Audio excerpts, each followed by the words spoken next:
Hi, my friends again. So, as I was saying and explaining in my previous video, number 5 or 4, I don't remember, I think it's the 5, that the nations have been, for many years now, trying to divide Jerusalem to divide Israel and to force Israel to relinquish their land. Listen, leaders of the world, you are not dividing a piece of cake. You are dealing directly with the God of Israel, which is the God of Abraham, Isaac, and Jacob.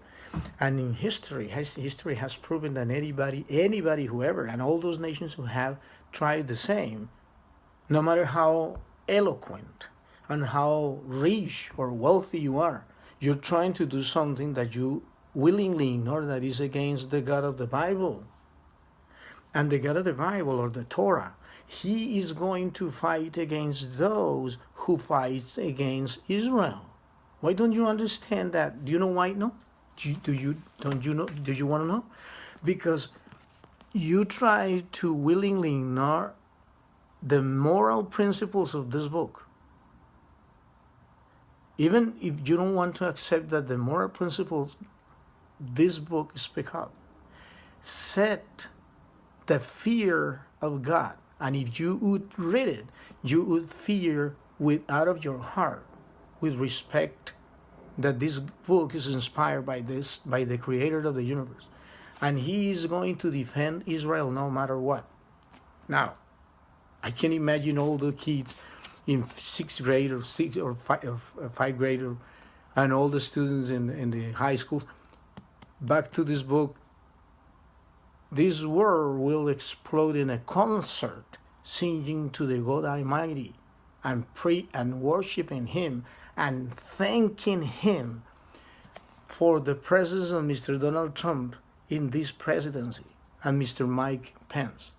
All of you, would be worshiping that God and thanking Him for the last opportunity that He is given. So, I mentioned 4 elements. I'm going into the 3rd element. The 70 week of Israel is already elapsing. It's going from May 1848, and is almost 1.5 years away to be completed.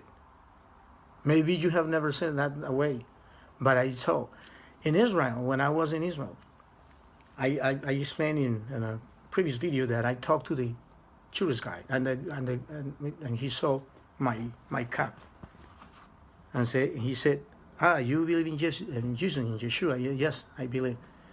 Tell me, and he asked me, where is Yeshua, or that Jesus, in the Old Testament, in the Torah?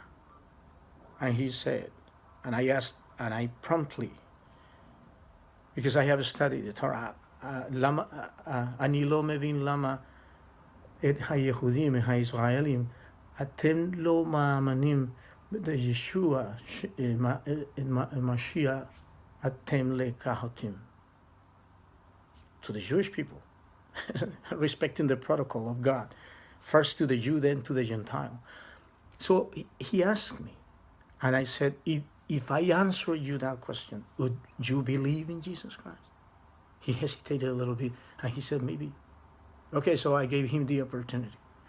And I quoted, Bara Adonai Eloheinu, et hashamayim ve'haaretz. And when and he said to me, no, I have read that many times in the synagogues and everywhere. Don't tell me everything. And I said to him, have you ever read it by yourself? Have you ever realized this word by word? Bara Elohim, o Eloheinu, Adonai Eloheinu, et. That's why Jesus, Yeshua, claims to be the Aleph and the Tav. And imagine what? The tourist guy said, I have read this way, and it has been read to me many times from rabbis and everywhere, and he has read it in the same way. I'm not claiming divine revelation. I'm just saying that I'm reading the Bible in a different way, and I say to you that I study the Bible and the Torah. And when he heard me to say that, he said, you know what? Now I understand why Jesus claimed to be the Aleph and the Tav, which is the Alpha and Omega translated to the Greek, or the A and the Z, the first and the last. In English language or Spanish language or wherever, they use say the A and the Z. Because of that, I say to you that if you read the Bible now from this perspective, to the light of what is happening, you realize everything in the environment. You feel that God is dispensing, is giving us the dispensation of the times, trying to grab the last harvest of those repentant souls. That might include you, my friend. Don't miss this opportunity. Spread the gospel beyond any border, I said before. Go church, arise, sleeping beauty. Arise, the church will see the revival, the greatest revival ever in these last days. And I'm pretty sure that these are the last days. 4 elements. Daniel, Genesis 6:3. The United States had never voted against Israel. And what was he voting about?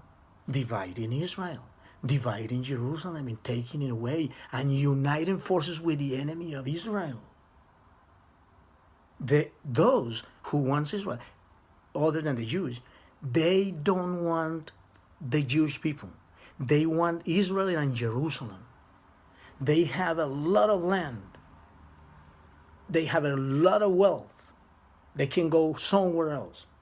They can go to their own countries. They can go and live rich and plentiful lives. But they live for hate. To hate what? Israel and their allies. Who is the best allies in the Israel? United States. So because of that, I'm telling you that history proves that what is happening in the United States is the root, is a consequence of the last decision of this previous president and administration, and with his own people, with his own friends that work for him. I'm not disrespecting the previous president. I'm saying that because I am a taxpayer like anyone else, and I defend my daughters and my grandsons and my grandchildren, they deserve respect, and I do reserve respect as a citizen. And they think that we have to accept any wrong and mistaken decision. But God is watching